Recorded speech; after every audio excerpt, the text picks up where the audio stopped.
శుభకార్యాలకు పూజార్ల కోసం వెతుకుతున్నారా? పూజారీస్.com లో అతి తక్కువ ధరలకే పూజార్లను ముందే బుక్ చేసుకోండి. వెంటనే కాల్ చేయండి. నమస్తే రమగారు. నమస్తే జయ. రమగారు, నావెల్స్ చెప్పుకుంటూ ఉన్నాం కదా మనం. ఈరోజు ఏదైనా చెప్తారా? ఇవాళ ఒక స్పెషల్ నావెల్ చెప్పబోతున్నా. ఓ, ఏంటండి అంత స్పెషల్? మామూలుగానే అభిమాన రచయితలు, అభిమాన నటులు, అభిమాన గాయకులు, వాళ్ళని చూడడానికి జనాలు చాలా ఎక్సైట్మెంట్ ఫీల్ అయిపోతారు. యాక్టర్స్ ఎవరైనా ఉంటే వాళ్ళ దగ్గరికి వెళ్ళి ఏం మాట్లాడాలో తెలియదు, ఏం మొత్తానికి వెళ్ళిపోతారు దగ్గరికి. నా దగ్గర కూడా అలా వస్తుంటారు కదా. వీళ్ళకి అందరూ ఏమిటో ఎక్సైట్మెంట్ నాకు ఎప్పుడూ అర్థమయ్యేది కాదు. ఏముంది, సినిమాలు చూస్తూనే ఉంటాం కదా, బయట విడిగా చూడటం వల్ల వాళ్ళతో మాట్లాడటం వల్ల వచ్చే ప్రయోజనం ఏమిటో నాకు ఏనాడు తెలిసేది కాదు. నాకు ఎప్పుడూ ఆశ్చర్యంగానే ఉండేది. ఎవరైనా నా దగ్గర కూడా అంత ఉత్సాహంగా వస్తే ఏమిటబ్బా పాపం వెళ్ళు అని అనిపిస్తుంది నాకు బాగా. అంటే కరెక్ట్ ఆ ఫీల్ ఏమిటో అనేది నాకు తెలీదు. దాన్ని నేను మొట్టమొదటిసారి అనుభవించాను జయ, ఫస్ట్ జీవితంలో. మామూలుగా నాకు బాలుగారు చాలా ఇష్టం, నీకు తెలుసు కదా. కానీ వారిని చూడాలని, ఎక్కడైనా ఇక్కడ ఉన్నారంటే పరిగెత్తుకుంటూ వెళ్ళిపో అలాంటి భావాలు కలగల. ఈ మనం నావెల్స్ చెప్తున్న క్రమంలో మనం ఎద్దనపూడి సులోచనారాయణ గారివి చెప్పుకున్నాం, మాలతీ చంద్ర గారివి చెప్పుకున్నాం. నాకు ఎప్పటి నుంచో మల్లాది వెంకటకృష్ణమూర్తి గారివి చెప్పాలని కోరిక. అయితే వారిని ఎట్లా అప్రోచ్ అవ్వాలో తెలియలా. చాలా మంచి దారి బలభద్రపాత్రుని రమణి గారు రైటర్, తెలుసు కదా. వారి ద్వారా మల్లాది గారి నెంబర్ దొరికింది నాకు.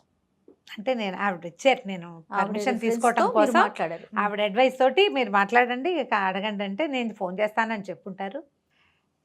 జీవితంలో మొదటిసారి జయ ఆయన నమస్కారం అమ్మ అనగానే గూస్ బంప్స్ వచ్చినాయి నాకు. ఓ సూపర్. నాకు ఎంత ఇష్టం అంటే ఆయన చాలా ఇష్టం. మొత్తం వారి నావెల్స్, వారి కథలు, చందమామ కథలు మంచివి, అంటే అపరాధ పరిశోధన టైప్వి కూడా, క్రైమ్ స్టోరీస్ కూడా. ఏ ఒకటి అబ్బా ఇది నాకు నచ్చలేదు, ఇది నాకు ఎక్కలేదు అనుకోలే ఇప్పటిదాకా నేను. సూపర్. కొంతమంది రచయితలు కొన్ని ఎక్కవు. అవునవును, ఎంత ఇష్టమైనా కూడా కొన్ని ఎందుకో వెళ్ళవు లోపలికి. ఎందుకనో మల్లాది గారివి నాకు అన్ని ఇష్టం. నాకు ఆయన అంటే ఇష్టం, అంటే ఇష్టమే, అన్నీ ఎప్పుడు చదువుతూనే ఉంటా. కానీ గూస్ బంప్స్ రావడం అనేది ఒక ప్రత్యేకమైనది అనమాట. చాలా ఆశ్చర్యం వేసింది. అప్పుడు నాకు తెలిసింది, ఎవరి మీదైనా మనకి అభిమానం ఉంటే, మనకి ప్రీతి ఉంటే, నిజంగా మన మనసు ఎట్లా ఎక్సైట్ అవుతుంది అనేది నాకు అర్థమైంది అనమాట. మీరు అనుభవించారు. నేను అనుభవించాను, నాకు అర్థమైంది. నన్ను కలవాలని కోరుకునే వాళ్ళ ఎక్సైట్మెంట్ ఏంటి అనేది నాకు ఇప్పుడు బాగా అర్థమైంది. ఫోన్లో మాట్లాడినా చాలదు, కలవాలి అనుకుంటారు వాళ్ళు. సో వారితో మాట్లాడి ఆయన దగ్గర నుంచి 2 నావెల్స్ చెప్పడానికి పర్మిషన్ తీసుకున్నాను నేను. చెప్పండి అమ్మా చూద్దామన్నారు. నేను అడిగిన 2 నావెల్సే చెప్పారు. నేను మాట వరుసకి 2 నావెల్స్ పేర్లు చెప్పా, ఆయన ఒప్పుకున్నారు. చెప్పండి, మీరు ఎలాగో సినాప్సిసే కదా, అంటే కథ చెప్తాం, చదవడం కాదు కదా. నాకు చదవటం మీద అంత ఆసక్తి లేదు, నాకు అంత ఓపిక ఉండదు, ఓపికే ఉండదు అంతసేపు నాకు. ఇక స్టోరీ చదువుతారు కదా చాలా మంది, రీడ్ అలౌడ్, నాకు అంత ఓపిక లేదు. నాకు నేనే చదివేసుకోవాలి, చెప్పాలన్నమాట. సరే ఆ చెప్పడానికి పర్మిషన్ తీసుకున్నా. ఒకటి మందాకిని, రెండో పుస్తకం అందమైన జీవితం. ఓకే. ఈ 2 చాలా ఎక్సలెంట్గా ఉంటాయి. మల్లాది గారి స్పెషాలిటీ ఏంటంటే ఆయన చెప్పేవన్నీ విషయాలు చేయటానికి దాదాపుగా కుదిరేవి. తర్వాత ఆ శైలి ఎలా ఉంటుందంటే ఏదో మనం మాట్లాడుతున్నట్టుగానే అనిపిస్తుంది. చాలా సబ్జెక్టులు, ఎక్కువ సబ్జెక్ట్స్ ఇలాంటివి జరిగే ఉంటాయని మనల్ని నమ్మిస్తాయి. అవి కథల్లో చెప్తారు, అలా అనిపించదు. ఓకే. తర్వాత కాలంలో మొదట రాసిన నావెల్స్ కంటే జయం అని ఒక అద్భుతమైన నావెల్ రాశారు, అది చాలా ఇష్టం. ఈ 2 నేను సక్సెస్ఫుల్గా వారిని మెప్పించగలిగితే, ప్రేక్షకులు ఎలాగూ అలవాటైన వాళ్ళు మనకి వినేస్తారు కదా, ఆయనకి నచ్చితే ఆ జయం కూడా తీసుకుని చెప్పాలని ఉంది నాకు. తప్పకుండా. ఒక ఆధ్యాత్మికమైన ధోరణిలోకి వెళ్ళినటువంటి వారి పరిణతి అందులో కనపడుతుందన్నమాట. చాలా నచ్చింది, అది కూడా చాలా బాగుంది నాకు. సో ఈ 2 నావెల్స్లో మందాకిని చెప్దాం ఇప్పుడు. అంటే ఈ ఉపోద్ఘాతం ఎందుకు చెప్పానంటే నేను దీనికోసం ప్రయత్నం చేశానని చెప్పడం కోసం అన్నమాట. అయితే ఈ మందాకిని నవలని చిన్నప్పుడు కొంచెం నేను జస్ట్ స్కూల్ దాటి 80s వచ్చిందని అనుకుంటున్నా. చదివినప్పుడు బాగానే ఉంది. అయితే మా అక్క ఏంది, నాకు చాలా నచ్చింది అని నేను చెప్తే మా అక్క అంటుంది, ఏమిటది పతివ్రత కథలాగా ఉంది అన్నది. అప్పుడు నేను ఒక కొత్త కోణంలో ఆ కథను చూడడం మొదలుపెట్టాను. ముందు ఆ వయసుకి నాకు తెలియలేదన్నమాట ఆయన చెప్పిన లోపల భావం ఏమిటి అనేది. నేను ఆ రకంగా ఆలోచించలే. తర్వాత నాకు తెలిసింది ట్రూలీ ఒక పతివ్రత కథ మందాకిని. ఓ ఈ కాలపు పతివ్రత పెళ్ళిని నిలబెట్టుకోవాలనుకునే ఒక అమ్మాయి ఎలా చేసి తన పెళ్ళిని నిలబెట్టుకుంది, వైవాహిక జీవితాన్ని సరి అయిన దారిలో. పెళ్ళి నిలబెట్టుకోవడం అంటే ఏదో మొగుడు పెళ్ళం కలిసి ఉంటాం కాదు, లివ్డ్ ఎవర్ ఆఫ్టర్ హ్యాపీలీ అనాలి. మనం ఎప్పటికీ హాయిగా ఉండటం, సంతోషంగా ఉండటం, జీవితాన్ని సరైన దారిలోకి తీసుకురావటం. ఇప్పుడు చిన్న చిన్న వాటికే ఏదైనా పెద్దవాటికి తప్పదనుకో, చిన్న వాటికి కూడా తగాదాలు పడి పోట్లాడి ఎక్స్పెక్టేషన్స్ తోటి మనం డివోర్స్కి వెళ్ళిపోతున్నాం. అవును, సమాజం అటు పరిగెత్తేసింది. ఇది సమాజం ఆ వైపుకి తిరుగుతున్న కాలంలో రోజుల్లోనే రాయబడింది కథ. చాలా బాగుంటుంది, తప్పకుండా చదవవలసిన నవల. మీరు ఈ కాలం పిల్లలకి చదవండి అని ఏం చెప్తారు అని అడిగితే నేను చెప్పే మొదటి 10 కథల్లో ఒకటి తప్పకుండా మందాకిని. ఓ అంత బాగుంటుంది. ఒక అమ్మాయి సాధారణ సింపుల్ అమ్మాయి, పిల్ల కొంచెం అందమైన అమ్మాయి అని కానీ మనకి చూపిస్తారు కథలో. ఓ భార్య భర్త బ్రాహ్మణ కుటుంబం, బహుశా ఆయన పురోహితులు, అంతే కదా. పురోహితులు అంటే బ్రాహ్మిన్స్కి ఒక 4 సంతానం, 3 ఆడపిల్లలు, 1 మగపిల్లాడు. అందులో పెద్ద అమ్మాయికి పెళ్ళవుతుంది. తర్వాత రెండో అమ్మాయికి సంబంధాలు చూస్తూ ఉంటారు. నేను కథ ఎలా నడుస్తుందో అలా చెప్పట్లేదు, ఈ మొత్తం మీద మీ జనానికి అర్థమయ్యేలాగా చెప్పేస్తాను అనమాట. అయితే ఈ పెద్ద అమ్మాయి వసంతలక్ష్మి, రెండో అమ్మాయి మందాకిని, మూడో అమ్మాయి వాసంతి, తర్వాత ఒక పిల్లాడు హేమాద్రి, స్కూల్కి వెళ్ళే పిల్లాడు. చిన్న ఆడపిల్లలిద్దరికీ కూడా డిగ్రీలేనే సంబంధాలు. పెద్ద అమ్మాయి రెండో అమ్మాయికి చూస్తున్నారు కానీ మ్యాచెస్ కుదరటలు. పెద్ద అమ్మాయి పెళ్ళయి 4-5 సంవత్సరాలు అయ్యింది ఈ కథ నాటికి. ఓ 3 ఏళ్ల చంటిపిల్ల కూడా ఉంది. అయితే అమ్మ నాన్న సత్యనారాయణ వ్రతం చేసుకుంటుంటే పెద్ద అమ్మాయి ఇంటికి వస్తుంది, వసంతలక్ష్మి వస్తుంది, వసంత అంటారు. అప్పుడు సత్యనారాయణ వ్రతం చేసుకుంటారు. రెండో అమ్మాయికి పెళ్లి చూపులు కూడా జరుగుతాయి.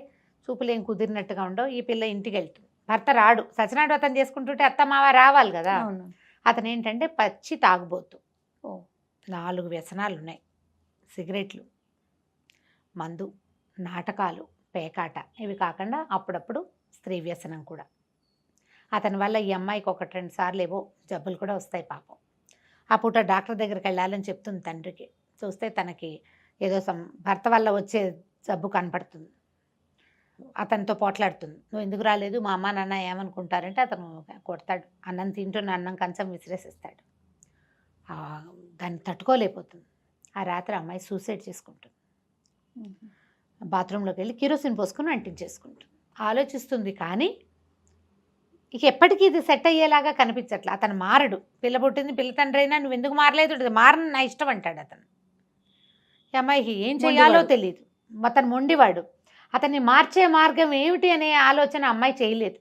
చాలామంది చేయలేకపోతారు. నాకు వచ్చిన కష్టమే నేను ఆలోచిస్తాను కదా జయ, ఎప్పుడు కూడా అదే జరుగుతుంది. సూసైడ్ చేసుకుంటుంది. కానీ ఉత్తరం ఒక చిన్న కాగితం రాసి పెడుతుంది ఒక పుస్తకంలో. నా భర్తకి ఉన్న తాగుడి వ్యసనాల వల్ల, అతను నన్ను పట్టించుకోవటం వల్లే నేను సూసైడ్ చేసుకున్నా, నా భర్తే కారణం అని రాస్తుంది. పుస్తకంలో పెడుతుంది. సూసైడ్ చేసుకుని ఈ అమ్మాయి కేకలు పెట్టేసరికల్లా అతను మెలకు వస్తుంది. ఎట్లాగో చుట్టుపక్కల వాళ్ళంతా కలిసి 60% కాలిపోయిన అమ్మాయిని హాస్పిటలైజ్ చేస్తారు.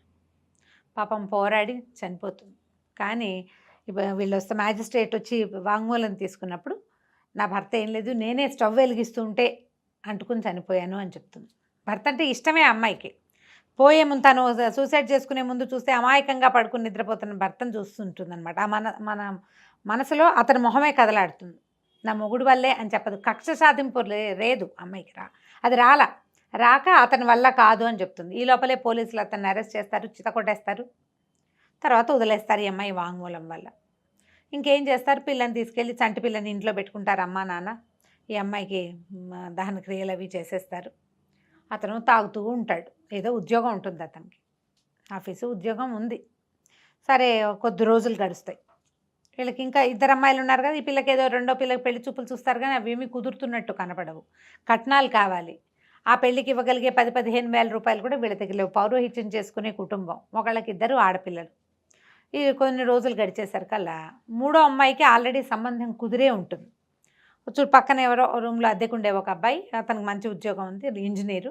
ఈ పిల్లని చేసుకుంటానన్నాడు. ఇదండి ఆ చిన్నపిల్ల కొంచెం కలర్ తక్కువగానే యాక్టివ్గా ఉంటుంది. ఈ అమ్మాయి రెండో అమ్మాయి మందాకిని కదా, చాలా ప్రశాంతంగా నిశ్శబ్దంగా, కొంచెం ఎక్కువ మాట్లాడకుండా, అన్నిటికీ హైరాన్ పడిపోకుండా స్థిమితంగా ఉండే రకపు అమ్మాయి అన్నమాట. మ్యాచెస్ కుదరటం లేదు ఇంకా.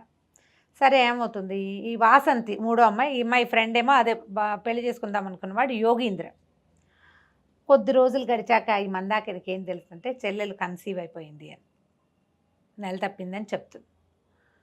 ఈ పెద్ద అమ్మాయికి పెళ్లి కాకుండా చిన్న అమ్మాయినేమో అతను చేసుకొని అంటాడు. కానీ పెద్దవాళ్ళకి చెప్పరు, వీళ్ళు ముగ్గురే మాట్లాడుకుంటారు. ఈ ఆడపిల్లలు ఇద్దరు యోగీంద్ర మాట్లాడుకుంటారు. నా పెళ్లి కాకుండా మీ వాళ్ళు పెళ్లి చేసుకుంటారంటే వాళ్ళ అమ్మ వాళ్ళు ఒప్పుకోరు. పెద్ద పిల్లకి కాకుండా చిన్నపిల్లకి చేయటం ఏమిటంటారు. పోనీ పెళ్ళి అయిపోయింది అనుకో, ఏదైనా చేసి పెళ్లి చేస్తే ఎలాంటి పరిస్థితులు వస్తాయో. దాంతో ఈ అమ్మాయి ఏం చేస్తుందంటే వాళ్ళ బావని పెళ్లి చేసుకోవడానికి డిసైడ్ చేసుకుంటుంది. భార్య చనిపోయి తాగుబోతు తిరుగుబోతనం ఉన్న నాటకాలు రాయుడు ఒక పిల్లకి ఓ తండ్రి, పిల్ల తండ్రి. సరే అతనికి ఫోన్ చేసి నేను పెళ్లి చేసుకుంటానని చెప్తాను. అతను వచ్చి ముహూర్తం పెట్టించండి అంటే తల్లిదండ్రి ఆశ్చర్యపోతారు. మనం కట్నాలు ఇవ్వలేకపోతున్నాం కాబట్టి పిల్ల ఇలాంటి నిర్ణయం తీసుకుంది అనుకుంటారు. వాళ్ళకి చెప్పదు ఈ పిల్ల కన్సీవ్ అయిన సంగతి. చెల్లెలకి తెలుసు తన కోసమే అక్క ఇట్లాంటి పని త్యాగం చేస్తుంది అని. చేస్తుంది. సరే ఇంకేమవుతుంది, మెల్లిగా చూసుకుని పెద్ద చిన్న పిల్లాడు కూడా ఇష్టపడ్డు, దుర్మార్గుడు, వీడి వల్లే అక్కయ్య చచ్చిపోయిందను మరి సహజం కదా. చివరికి మొత్తానికి పెళ్లి చేసేసుకుంటారు. తండ్రే చేస్తాడు పెళ్లి, ముహూర్తం పెట్టించి పెళ్లి చేస్తాడు. ఈ పెళ్లి చేసుకున్న తర్వాత ఇక అమ్మాయి కాపురానికి వస్తుంది. ఆ అమ్మాయి ఇతన్ని ఎలా దారిలో పెట్టిద్ది అనేదే ఈ మందాకిని కథ. మెల్లిగా భర్తను పరిశీలించడం మొదలు పెడుతుంది. అతని అలవాట్లు, ఎందుకు ఇంత వ్యసనపరత్వం ఉంది, ఏమిటి ఇతనికి అసలు ఏం కావాలి, ఒక్కొక్క దాని మీద అలా వర్కౌట్ చేయటం మొదలు పెడుతుంది అనమాట. ఏమై తెలివిగలదని చెప్పుకున్నాం మొదటి, నిదానస్తురాలు, తెమకదు తొందరగా. అయితే వెళ్ళేటప్పుడు ఈ మల్లాది గారి నావెల్స్లో నాకు చాలా ఇష్టమైనవి కొన్ని కొటేషన్స్ లాంటివి చాలా బాగా ఇస్తారు. నేను దాన్ని అప్పుడప్పుడు వాడుకుంటూ ఉంటాను కూడా. ఏదైనా సరే భర్తలు అరిచేతులు ఇసుక లాంటి వాళ్ళు. అరిచేతులు ఇసుక ఎట్లా పెట్టుకుంటే చక్కగా కుదురుగా ఉంటుంది.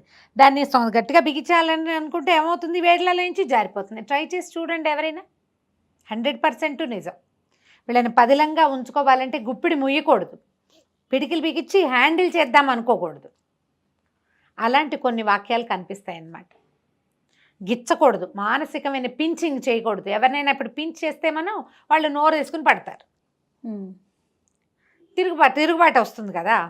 పించ్ని అనుభవించి దాన్ని లోపలే ఉంచుకుని నిదానంగా ప్రతిక్రియ చేయాలి. గిల్లబడంగానే అబ్బా అని మనం వెనక్కి జరుగుతాం. గిల్లేరనుకో మనం ఏమవుతాం, ఒకసారి వెనక్కి జరుగుతాం, కదులుతాం పక్కకి. ఆ కదలటం సాధారణంగా వ్యక్తులకి తిట్లు పోట్లాట రూపంలో బయటకు వస్తుంది.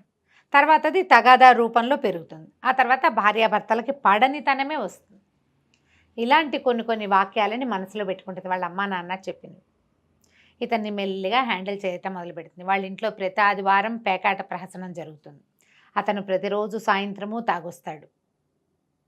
తర్వాత నాటకాల మీద పిచ్చి బాగా, సిగరెట్లు అలా కంటిన్యూస్గా కాలుస్తాడు. ఎప్పుడైనా ఏదైనా ఊరు వెళ్ళినప్పుడు ఎవరితోటైనా ఆడవాళ్ళతో స్పెండ్ చేసే లక్షణము ఉంది. అది రెగ్యులర్గా కాదు కానీ ఉన్నది. సరే మాట్లాడుకుంటారు. మాట్లాడుకున్నాక ఈ అమ్మాయి ఏమంటుంది, నువ్వు ఇలా వీళ్ళతో స్పెండ్ చేయొద్దని అడుగుతుంది. సరే ఒప్పుకుంటాడు.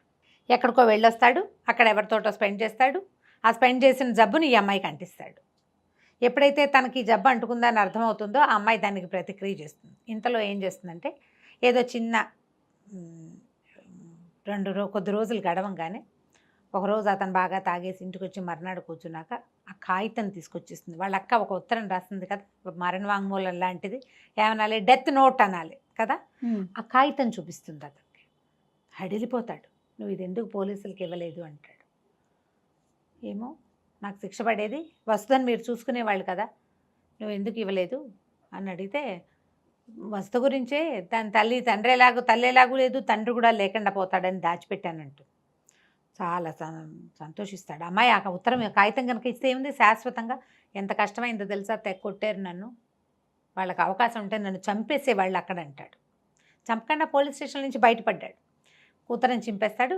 ఇంత సహాయం చేసినందుకు నువ్వు ఏమడిగితే అది చేస్తానంటాడు. సరే అమ్మాయి ఏమంటుంది, రోజు నాతోటి చదరంగం ఆడండి, ప్రతిరోజు సాయంత్రం ఆడాలి, 1 సంవత్సరం పాటు నాతోటే ఆడాలి. అతను నవ్వచ్చు, చీర నాకు అడగాలి కదా నువ్వు గిఫ్ట్గా అంటే, నాకు అవన్నీ వద్దు, నాకు ఇదే కావాలంటూ. మర్నాడు అతను ఆఫీస్ నుంచి రాగానే ఒక చిన్న కిరసనాయిల డబ్బా ఒకటి వేసి మధ్యలో దాని మీద చదరంగం మన దగ్గర బోర్డు లేదంటాడు, నా దగ్గర ఉంది, నాకు వచ్చు అంటూ కూర్చోబెట్టి ఆర్ట్ నేర్పించడం మొదలుపెట్టింది. అతని తత్వం ఏదైనా ఒక కొత్త విషయం, కొంచెం సాల్వ్ చేయలేని విషయం, కొంచెం డిఫరెంట్గా ఉండేవి అవి వినడం ఆసక్తి అతనికి. ఆ పట్టుకుంటుంది అనమాట ఆ పాయింట్. చదరంగా నేర్పిస్తుంది. మామూలుగా అరగంటలో అసలు 5 నిమిషాలు కూడా ఇంట్లో ఉండని వాడు 1 గంట కూర్చుంటాడు. నేర్చుకోవాలి. చదరంగంలో ఎన్ని ఉంటాయి? ఇన్ని గళ్ళు, ఈ 64 గళ్ళు. దీనికి ప్రాతిపదికగా ముందు మనకి వడ్ల గింజల పుస్తకం చదివినట్టు చూపిస్తారు. వడ్ల గింజల కథ చాలా కాలం క్రితం మనం చెప్పుకున్నాం, నీకు గుర్తుందో లేదో. ఒక తంగిరాల శంకరప్ప అనే ఒక యువకుడు రాజావారిని ఓడిస్తాడు ఇంకో చోటకు వచ్చి. ఆ వడ్ల గళ్ళు అంటే ఈ చదరంగ గళ్ళలో మొదటి గళ్ళలో ఒక వడ్ల గింజ, రెండో దాంట్లో 2 గింజలు, దానికి డబల్ పెట్టమంటే మొత్తం వాళ్ళ పరగణాల్లో పండే పంటలు ఏవి కూడా దానికి సాటిరావు. అవును, అతను ఓడిస్తాడు. ఆ కథని అమ్మాయికి చాలా ఇష్టం. ఎక్కువసార్లు చదివి బ్రెయిన్ అట్లా పదును పెట్టుకుంటుంది. అందులో ఉన్న సంభాషణలు కూడా చాలా బాగుంటాయి. అక్కడి నుంచి మెల్లిగా అతనికి ఆట అలవాటు అవుతుంది. ఈ ఆడేటప్పుడు స్నానం చేసి రండి అని స్నానం బలవంతం చేస్తుంది. ఓ వారం పోయాక స్నానం అలవాటు అయిపోతుంది. స్నానం అలవాటైతే మానలేరు అస్సలు. క్లీన్గా ఉండటం. మెల్లిగా ఇతనికి చదరంగం అలవాటు అవుతుంది. పేకాట కంటే చదరంగం చాలా తెలివైన ఆట. పేకాట ఏముంది, లక్ కదా. పేకాటలో తెలివి పర్సెంట్ 2%, మిగిలిన 98% లక్కే. చదరంగం పూర్తిగా తెలివే, లక్ ఫ్యాక్టర్ లేదు అందులో అసలు. ఇది ఛాలెంజింగ్గా ఉన్న ఈ ఆట అతనికి అలవాటు అవుతుంది. సరే, తర్వాత అమ్మాయికి వ్యాధి ఏదో ఏర్పడుతుంది. దాంతో ఏం చేస్తుంది, తండ్రితో కలిసి వెళ్ళి అక్కడికి వెళ్ళి డాక్టర్ దగ్గరికి వెళ్ళి సెట్ చేసుకుని మొగుడిని అడుగుతుంది అనమాట. నువ్వు చేయనన్నావు, స్త్రీ వ్యసనం మానేస్తానన్నావు, కానీ నువ్వు ఇది చేసావు అని అడుగుతుంది. కానీ అతనేదో కొట్టుపారేసినట్టుగా మాట్లాడతాడు. కానీ అతనికి కూడా చిన్న ప్రాబ్లం కనపడుతుంది. డాక్టర్ దగ్గరికి వెళ్ళేసరికి ఆ డాక్టర్ ఇది చాలా పెద్ద జబ్బని నమ్మిస్తాడు. పదే యూరిన్ కల్చర్కి ఇవ్వాల్సి విసిగిపోతాడు, భయపడిపోతాడు. ఇది చాలా పెద్ద జబ్బు, కుష్టు వ్యాధి వస్తుందన్న ఇది కలిగిస్తాడు డాక్టర్. ఈ అమ్మాయి ఏర్పాటు చేసుకుంటుంది. దాంతో మెల్లిగా స్త్రీ వ్యసనం పోతుంది అతనిలోంచి. ఈ తాగుడు, పేకాట ఎలాగూ ఈ చదరంగం వల్ల పేకాట తగ్గిపోయింది. ఫ్రెండ్స్, అతనికి ఏం కావాలంటే గుర్తింపు కావాలి. నన్ను అందరూ దుర్మార్గుడు అనుకుంటారు. నా డబ్బులతో నేను తాగి, నా డబ్బులతో నేను పేకాడుకుంటే ఎవరికైనా నేను చేసేది ఏముంది, వసంత కూడా ఇలాగే అనేది అంటాడు. అయితే అతనికి గుర్తింపు పొందాలి, కొంచెం ఫ్రెండ్స్ గ్రూప్ కావాలి, ఆ కోరికలు ఉన్నాయి. ఆ ఒక్కొక్క కోరికని సాటిస్ఫై చేస్తూ ఐడియాస్, కొత్త ఆలోచనలతోటి అతన్ని ఒక్కొక్క అలవాటుని అట్లా ష్రెడ్ చేసుకుంటూ వస్తుంది. నాటకాలు వేస్తారు, ఒక నాటకం జరుగుతుంది, వెళ్తారు వీళ్ళు. అంత గొప్పగా ఏమీ లేదనిపిస్తుంది. ఏమంటుంది, మీరే రాయొచ్చు కదా అంటుంది. నాటకం రాయడం మొదలు పెడతాడు. అలవాటుగా చేసేవాళ్ళు, చదివే అలవాటు ఉన్న వాళ్ళు రాయగలుగుతారు కదా. ఒక స్కిట్ లాంటిది రాస్తారు. ఇప్పుడు రాసే వాళ్ళంతా, వీళ్ళు స్కిట్స్ తయారు చేసే వాళ్ళంతా అంతే కదా. అది కూడా మన దైనందిన జీవితంలో ఉండే సిచ్యువేషన్స్ని తీసుకుని దాని మీద స్కిట్, నాటకాలు సక్సెస్ అవ్వటం మొదలు పెడతాయి. అమ్మాయి హెల్ప్ తోటే. ఆ అమ్మాయి కూడా మంచి సాహిత్యాభిలాష ఉంది, బాగా చదువుతుంది. అతనికి ఒక్కొక్క పుస్తకం చదివించడం మొదలు పెడుతుంది. ఈ వడ్ల గింజలు అవన్నీ, నావెల్స్ అన్నీ చదువుతాడు అతను. ఎప్పుడు పుస్తక పఠనం వ్యక్తుల్లో ఉన్న తెలివితేటల్ని బయటికి తీస్తుంది. కొత్త ఆలోచనలు వస్తాయి కదా. ఒకటి చొప్పున మెల్లిగా అతని జీవితంలో ఎలాంటి మార్పులు వస్తాయో అదంతా ఈ కథలో మనకి కనపడుతుంది. ఇది ఒకే రోజున సినిమాటిక్గా ఒక వాక్యం చెప్పంగానే రెండో రోజు మార్పు ఏం కనపడదు. ఓ 2-3 రోజులు మారినట్టుండి మూడో రోజు మళ్ళీ వ్యసనానికి టెంప్ట్ అయిపోతారు మనుషులు కదా, సహజమే కదా. కానీ అలా హ్యాబిట్స్ తగ్గుతుంది. బయట తాగద్దు. అతనికి ఏంటంటే ఎక్కువ తాగేస్తే బూతులు వాగే అలవాటు, అతి వాగుడు. ఎక్కడో వెళ్తాడు, అక్కడ బాగా తాగేస్తాడు. వచ్చేటప్పుడు కార్లు వస్తే ఆ డ్రైవర్ అంటాడు, అసలు ఎక్కడైనా పారేసి రావాలమ్మా, ఈయన్ని వెనకాల చిన్నపిల్లలు ఉన్నారని కూడా లేదు, ఎంత బూతులో ఎట్లా భరిస్తున్నావమ్మా అని తిట్టిపోస్తాడు. అతనికి 10 రూపాయలు ఇస్తే, వదిలేమ్మా రేపు మీ ఆయనకు 1 క్వార్టర్ వస్తుందని మళ్ళీ ఆ 10 రూపాయలు వెనక్కి. అంత అసహించుకుంటాడు కార్ డ్రైవర్. దాంతో ఈ అమ్మాయి ఏం చేస్తుంది, అంతకుముందు ఒక టేప్ రికార్డర్ కొనుక్కుంటారు వాళ్ళు. అయితే ఇతను మధ్యలో మెలకు వచ్చి తిడతాడు, పిల్లని మొత్తం రికార్డ్ చేసి పెడుతుంది. మర్నాడు పొద్దున ఆయన తిట్టిన బూతులన్నీ అతనికే వినిపిస్తుంది. చాలా సిగ్గుపడతాడు. మామూలుగా ఉన్నప్పుడు వేరు, స్పృహలో లేనప్పుడు ఎలా పడితే అలా బిహేవ్ చేస్తారు. తాగుడు, నేను ఇలా తిడతానా అన్నాడు, నువ్వు ఇలాగే తిడతావు. మళ్ళీ ఓ వారం పైకి మళ్ళీ రికార్డ్ చేస్తుంది. సిగ్గుపడతాడు, ఆపేసే అంటాడు. ఆపదు, వివిధ భారతి వినిపించినట్టు వినిపిస్తుంది అనమాట మొత్తం. మరి మారాలంటే తగ్గించుకోవాలి. ఇంత అతిగా తాకూడదు. అతిగా తాకుండా మొదలు పెడితే మానలేడు. మొదలు మానటం అసలు వల్ల కాదు. ఫ్రెండ్స్ ఉంటారు, బాగుండదు అనుకుంటాడు. చాలామంది మనకి వ్యక్తుల్లో ఉండే గుణాలు పుస్తకంలో భలే కనపడతాయి. చాలామందికి మానేశాను అని చెప్పడం చేత ఏంటి మీ ఆవిడ కోసం మానేసావా, మీ ఆవిడ ముందు ఆగలేవా, ఇలాంటివి మాట్లాడతారు ఫ్రెండ్స్. అవును. 2 పెగ్గులతోటి నేను ఇంతే తాగుతాను అని చెప్పి ఉండగలిగే వాళ్ళు రేర్గా కనపడతారు. నాకు తాగుడు అలవాట్లేదు అని అనేవాళ్ళు కూడా కొంచెంతో మొదలుపెట్టి ఫుల్గా అవుతారు. పార్టీకి పిలిచినప్పుడు తాగకపోతే ఎక్కిరిస్తారు, మీ ఆవిడ ఒప్పుకోదా, మీ ఆవిడ ఒప్పుకోదా, మీ ఆవిడని హ్యాండిల్ చేయలేవా, ఇలాంటివి అవమానకరంగా ఫీల్ అయ్యి మొదలు పెడతారు. ఇంకా అలవాటైపోతారు. భయమా అంటారు. లవ్ అఫైర్స్లో కూడా మనం అలాంటి అమ్మాయిని వదిలేస్తే నేనైతేనా దాన్ని చంపేసేవాడిని అలాంటివి చెప్తారు. అవునవును. చంపేశాక జీవితం ఏమిటో ఎవరికీ తెలియదు, కానీ ఇవి చెప్తారు అంటారు కదా ఫ్రెండ్ సర్కిల్లో. అందుకని అతనికి అలాంటి ధోరణి ఉంటుంది. ఈ అమ్మాయి ఏం చేస్తుంటే సరే వారంలో కొద్ది రోజులు బయట తాగు, మిగిలిన రోజులు ఇంట్లోనే తాగుదు. కానీ ఇంట్లోనే తాగినప్పుడు ఒకసారి పిల్లకు కూడా తాగిస్తారు, కొంత బ్రాందీ ఏదో తాగిస్తారు. దాంతో ఇంటికి తెప్పించడం ఇష్టం లేదు. తర్వాత ఏం చెప్తుందంటే నీ ఫ్రెండ్ ఎవరో మీరు ఇంట్లో తాగినప్పుడు వసంతతోటి ఆడుగా బిహేవ్ చేశాడు, ఇంట్లో మాత్రం కుదరదు, నీ ఫ్రెండ్స్ని తేవద్దు, నువ్వు తాగు. అక్కడి నుంచి అతను తెచ్చిపెడితే ఈ అమ్మాయి ఏంటంటే ఆ పిల్లకి కూడా శ్రద్ధ అనమాట. అతని దగ్గర ఏమేం బ్రాండ్స్ ఉన్నాయి, అతను ఏమేమి తాగుతాడు, దేనివల్ల ఏదవుతుంది, ఏది ఖరీదు, ఏది ఎక్కువ కిక్కిస్తుంది, అవన్నీ తెలుసుకుని జాగ్రత్తగా అతను తాగడానికి తీసుకుని బాటిల్ నుంచి కొంచెం తీసి పారబోసి నీళ్ళు పోసి పెట్టేయటం. ఇలా చేసి తాగుడిని కూడా మెల్లిగా తగ్గించుకొస్తుంది. అక్కడి నుంచి అతనికి ఎక్సైట్మెంట్ ఎక్కువ, అంటే కొంచెం కొత్తవి తెలుసుకోవడం మీద ఆసక్తి ఉంటుంది కదా. చిన్న చిన్న ఉత్తరాలు రాసి పెట్టడం, ప్రేమగా రాయటం, కృష్ణశాస్త్రి గారి కవితలు రాయటం, ఒక ఎక్సైట్మెంట్. సడన్గా బాక్స్ తీసేసరికి అందులో అన్నం బదులు దేవులపల్లి కృష్ణశాస్త్రి గారితో చిన్న కవిత్వం, నువ్వంటే నాకు ఎంతో ఇష్టం అని చెప్పడం. ఇవన్నీ ఏంటంటే ప్రేమను పెంచేసు. ఇవి ఇవాళ కుదురుతుందో లేదో నేను చెప్పలేను జయ దాన్ని. మన వాళ్ళు మెసేజ్లే సంసారాలు చేసేస్తున్నారు ఫోన్లలో కదా ఇప్పుడు నేను చెప్పలేను. కానీ మనుషులని అసలు నువ్వు ఇలా ఎందుకు చేస్తావు అని అడగాలన్న ఆలోచన కూడా రావట్లా, పోట్లాటే వస్తుంది మనకి. వీళ్ళ బిహేవియర్కి బేసిక్ థింగ్ ఏమిటిది, ఎక్కడి నుంచి ఇది వచ్చింది, అసలు వీళ్ళకి ఏం కావాలి, అది ఆ అమ్మాయి తెలుసుకుంటుంది.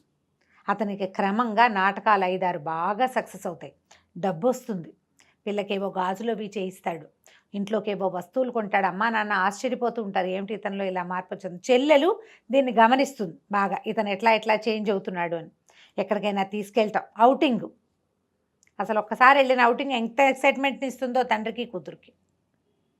ఈ అమ్మాయి పిల్లలు కలకుండా జాగ్రత్త పడుతుంది. ఇది నేను చకచకా చెప్పేస్తున్నా. నిదానంగా సీక్వెన్స్ వైజ్గా స్లోగా చదివితే మీరు ఎంత ఎంజాయ్ చేస్తామో ఆ కథని. మనం కాసేపటికి మనం మందాకినైపోతే బాగుండు అనిపిస్తుంది నిజంగా. ఇప్పుడు ఎన్నేళ్ల క్రితం చదివాను అప్పుడు కాలేజ్ పిల్లని, అప్పటికి ఇప్పటికీ కూడా నేను అలాగే ఫీల్ అవుతాను. ఈ నాటకాలు సక్సెస్ అయ్యి సినిమాల్లో నుంచి కూడా అతనికి అవకాశాలు వస్తాయి. మా కథ రాయమంటే అమ్మాయి ఒప్పుకోవద్దు, ఇప్పుడు నువ్వు మద్రాసు వెళ్ళిపోవద్దు, వెళ్తే నువ్వు టెంప్టేషన్, నీకు ఇంకా పూర్తిగా నీకు అలవాట్లు పోలేదు, పోయాక వెళ్దు కానీ ఒప్పుకుంటాడు. తన జీవితంలో వచ్చిన మార్పు, తన సక్సెస్కి కారణం భార్యేనని బాగా ఒప్పేసుకుంటాడనమాట. చాలామందికి ఇదొక ప్రాబ్లం కూడా ఉంటుంది, నీ వల్ల నేను మారాను అలాంటివి చెప్పరు, ఒప్పుకోలేకపోతారు. పోనీ ఆడవాళ్ళు కూడా ఏం చేస్తారంటే నా వల్లే నువ్వు మారావు, నా వల్లే నీ జీవితం మారింది అని పోట్లాడతారు. నేను వచ్చాకే కదా నీ జీవితం బాగుపడింది, అలా కూడా అనకూడదు. అతను మాత్రం 1-2 సార్లు అది ఒప్పుకుంటాడు. ఆ అమ్మాయి కామ్గా ఉంటుంది. వసంత ఇలా తెలివిగా లేదు అని అనిపిస్తుంది. చూస్తూ ఉండగానే సంవత్సరంన్నర 2 ఏళ్ళు అట్లా గడిచిపోతాయి.